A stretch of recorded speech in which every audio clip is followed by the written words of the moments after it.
Listen to my story about a man named Jed. A poor mountaineer barely kept his family fed. And then one day he was shooting at some food, and up through the ground come a bubbling crude oil, that is, black gold, Texas tea.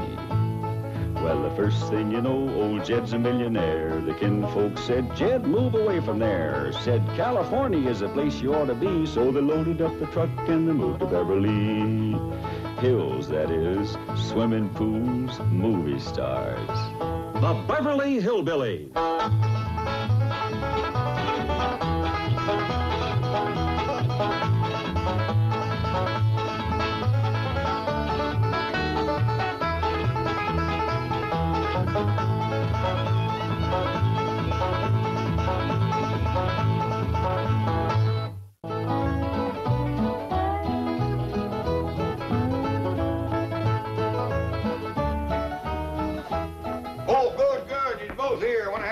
Confab. Where's Ellie?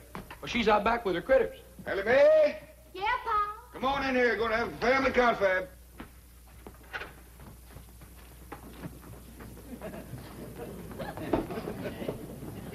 Now, as you all know, poor widow Fenwick and her young'un is coming to spend the day, and we all got lots to do. Fenwick.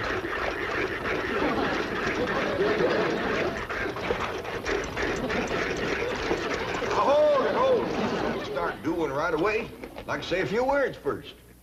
Now, let's commence with the victuals.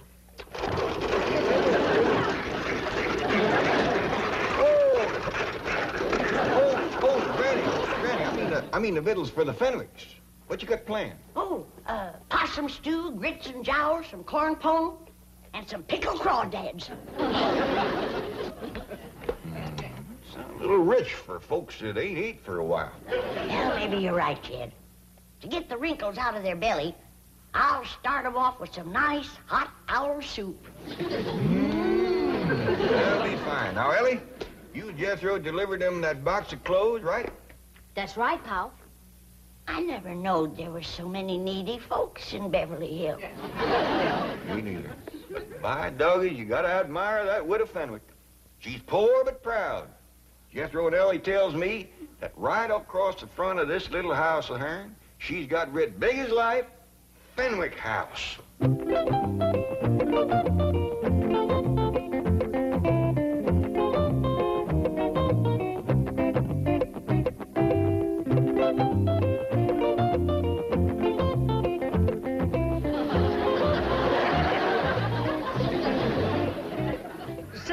I have not refused to visit the Clampetts. It's just that I can't bring myself to wear those dreadful clothes.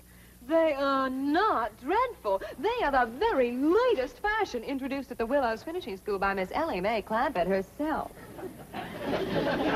Don't you understand, Mummy? The latest thing is to look basic and understated. It has something to do with Zen. But they just don't look right. Mummy, when a girl as rich as Ellie Mae Clampett wears something, it's got to be right. Now, come on, let's not be the last millionaires in Beverly Hills to get the new look. The Clampett look.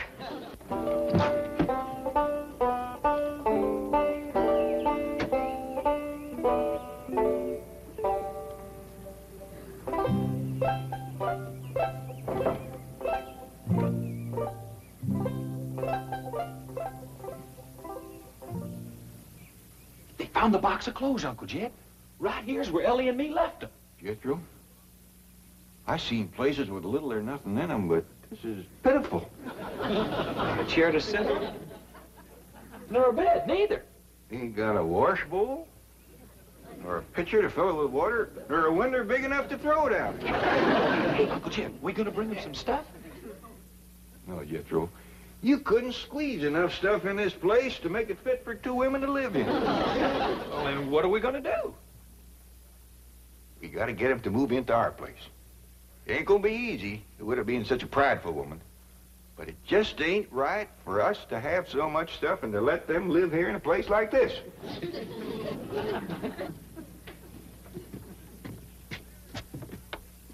Now, there's something I just can't understand. How can folks live in a big, fine house like that And let a poor, starving widow and her young'un live in a place like this right outside their gate. Uncle Jed, let's go up and give them what for. It ain't for us to speak judgment on them. Maybe the spirit of love will take hold like it did Miss Drysdale. The Clampett, they're moving from lot to lot. The Clampett, they're moving from lot to lot. And I am so happy.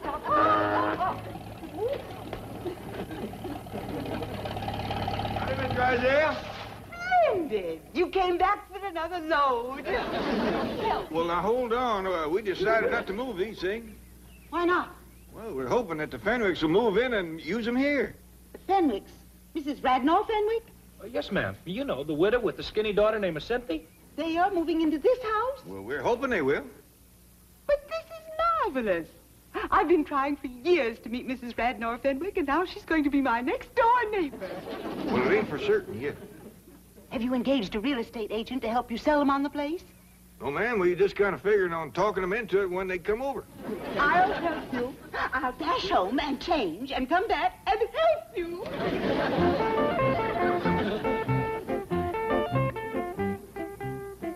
You see what I mean, Jethro?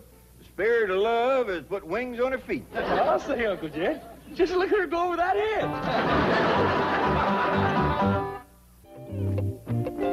Oh, really, Mummy, and that makes you look just like any other common, ordinary, everyday millionaire. Now, take it. No, Cynthia, I can't. I just can't. Well, you must. I just can't. Mummy, if anyone were actually to see you, I would die of mortification. Mummy, I thought I told you, no Jew. No, Cynthia, I feel positively nude without diamonds. You're trying to achieve the Clampett look, a look of studied slovenliness. Oh, Cynthia. Beasley, our purses, please.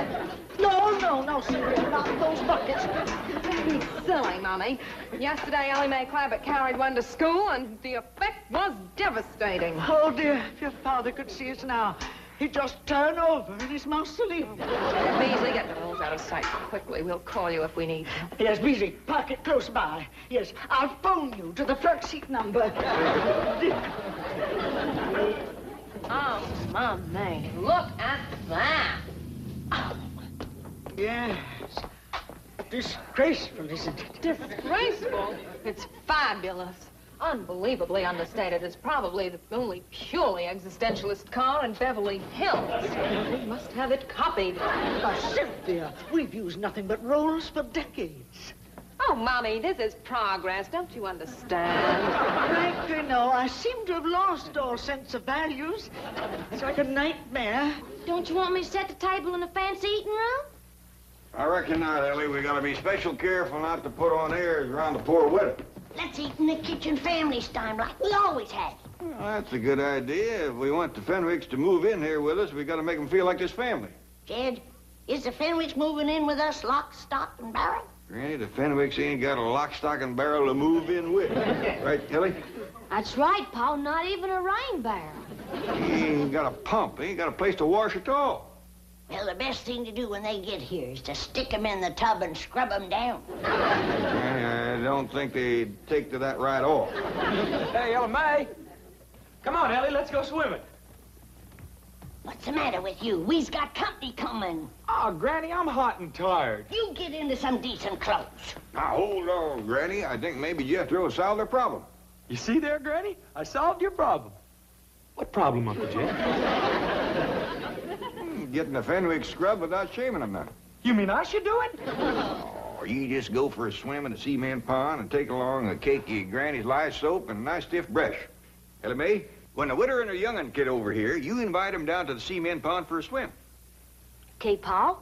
When they get down to the pond, Jethro, you commence the soaping and the scrubbing and the splashing, and they'll get the idea. Dingies, that's a first-rate notion. Oh, thank you, Granny.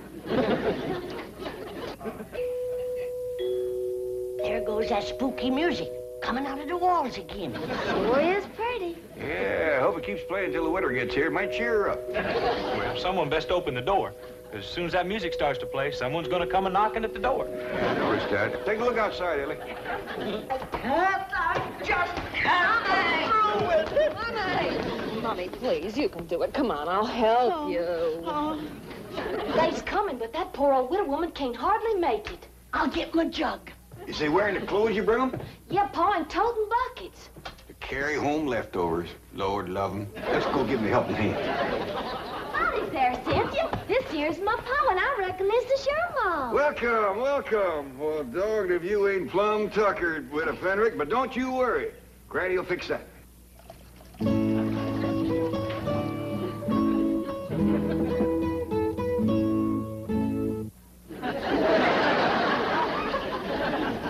Granny, this here's Cynthia Fenwick and her mom. Howdy, folks. Take their buckets out to the kitchen, Ellie. Yes, sir, Pa. See you in a little bit, Cynthia. Thank you, darling. Too low. Ellie Mae, be sure they're scoured good and don't leak. Do it, Granny. Here, Widow, this'll brace you up. Oh, thank you.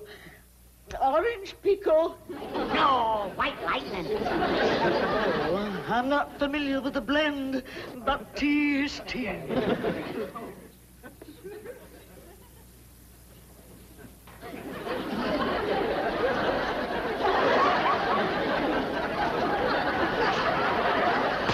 Got her to breathing deep. Here, Mummy, have a cigarette, darling. Oh, I wouldn't light a flame so close to your maw just yet. You just might set her off. Come on, Widow. Let's go to the kitchen. I'll give you a nice hot bowl of owl soup. Owl soup. Oh, Cynthia, please send for the rolls. No, Mummy.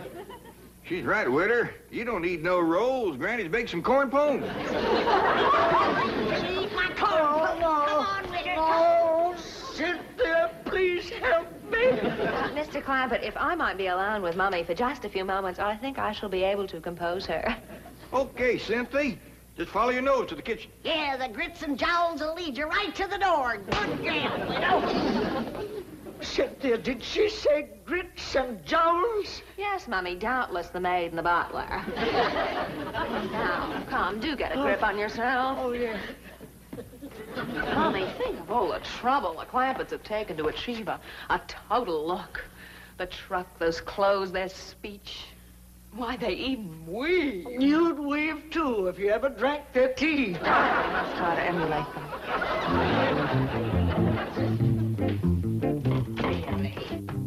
They'll never sell this house to the Fenwicks.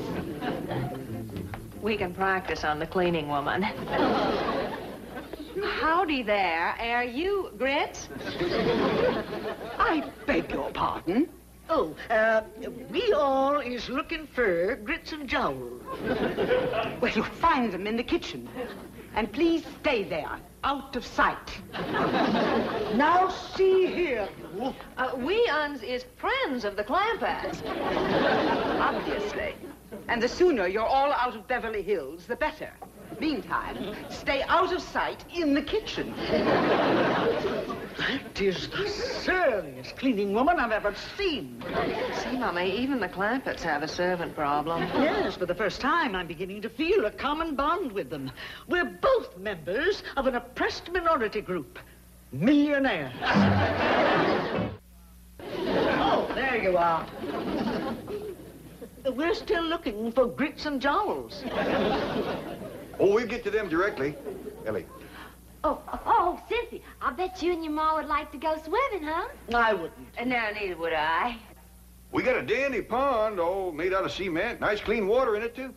And plenty of room to splash around and work up a good lather. No, thank you. No, I'll pass, too. Maybe they just like to look at the pond. Show them, Ellie. Okay, Pa. No, we're not interested. We didn't even bring shoes. Well, I got one that'll fit you. And I'll try and find one for you, Widow. Based my possum, Jed. Yeah, now come on, ladies. Pond's right out here. Come on, here you go. It's right over there to the right. Peculiar behavior. Why do you suppose they're so insistent that we come up? Mummy, looky there. Magnificent. What a specimen of manhood. Who do you suppose he is? Let's find out. Clampett. Oh, Mr. Clampett. Who is that Adonis by the side of the pool? Adonis? That magnificent creature with the rippling biceps. Let's take a look, ma'am. That's why they wanted us to see the pool. They're going to attempt a little matchmaking. Oh, I hope so.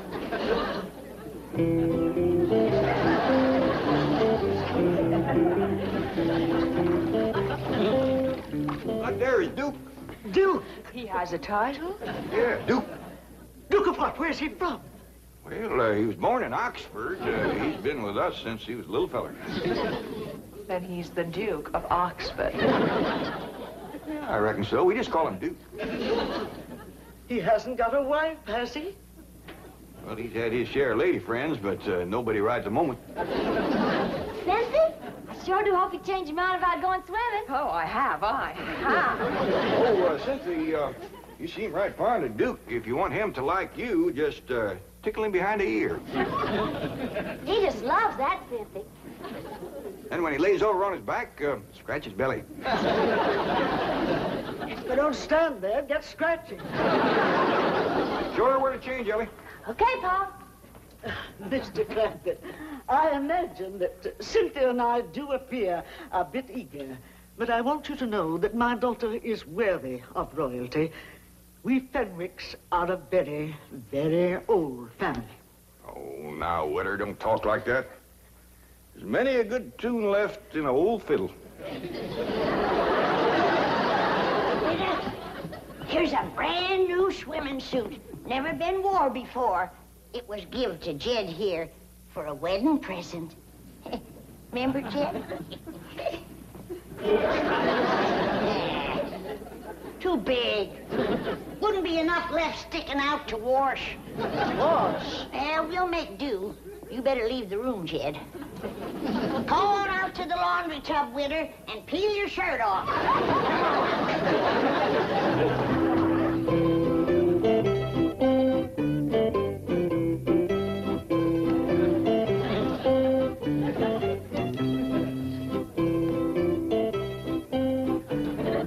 Cut it out, Ellie. Oh, excuse me. Howdy, ma'am. Your Grace. Yours, too. Permit me to present myself to you. Well, thank you very kindly, but I don't think my Uncle Jed would let me keep you. Oh, Your Grace. Yours, too. I am Cynthia Fenwick. Oh, hey, is your ma coming? No, we are quite alone. Well, shall we go in the water? No, I'd rather not. Well, then why don't you just sit here and you can watch me? Oh, Your Grace. Yours, too.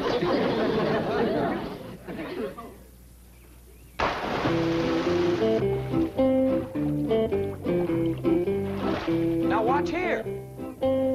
Are you watching, Cynthia? Oh, yes, I am. All right, now, here we go.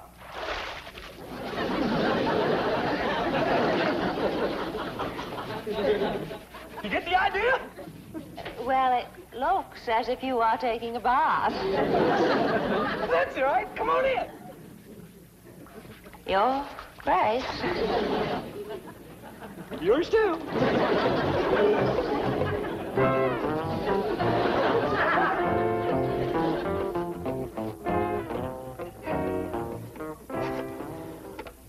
Mobile operator, give me JL 13411. No, make that 12. I want the front seat. I thought I told you to stay out of sight in the kitchen. Now, look here. I have taken all the abuse I intend to take in this house. Clampett look or no Clampett look. Duke or no Duke. I refuse to... Oh, Beasley! Come quickly, please. This is... Now, you get out of here. And take that other antique with you. I refuse to take orders from a poorly dressed, ill-mannered, overweight cleaning woman. Why, you loutish hillbilly. I am Mrs. Milburn Drysdale. And what does that mean? It means that I am a pillar of society. You were a pillar. I am cutting you down to a stump. Don't you dare pull a knife on me. The only thing I'm going to pull on you is your head. Yeah, Jethro, Granny said she had trouble scrubbing the Witter. How'd you do with the daughter? I tried, Uncle Jed. But that girl ain't washed in so long, I couldn't sell her on the idea. Granny said the winter bucked like a mule, too, and then she busted loose and run. Can we eat now? Yeah, Jethro, scoot up the back way and get some clothes on. Hey, you know something, Uncle Jed? That skinny little rascal, all she wanted to do was tickle me behind the ear and scratch my belly. Paul, come quick. Miss Drysdale and the widow Fenwick is having a real cat fight in the front hall. Let me up, you female wrestler. I'll have you drummed out of Beverly Hills. Sylvia Carter, hold her right there. Now I'm gonna finish the job with a Fenwick. Did you call her Fenwick? I did. Here now, get off that floor, starving Miss Fenwick. You all right with her? You all right? Oh, I have never been less all right in my entire life. Beasley's here. What's the matter? Ask no questions, just flee for your life. Uncle Jed, can we please eat now? Not me and you, Jethro. A fellow named Beasley just grabbed the widow and her young and made off with them. Come on, we gotta catch them.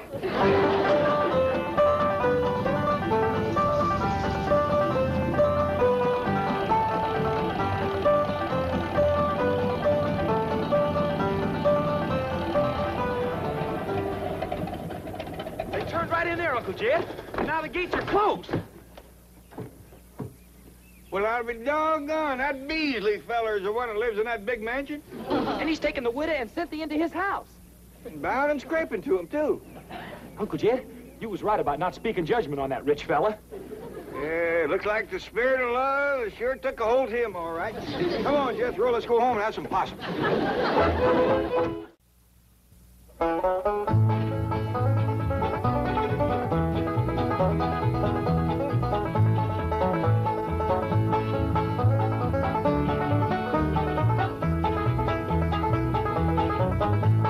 Now it's time to say goodbye to Jed and all his kin. They would like to thank you folks for kindly dropping in. You're all invited back next week to this locality to have a heaping helping of their hospitality. Hillbilly, that is. Set a spell. Take your shoes off. Y'all come back now. Here? This has been a Filmways presentation.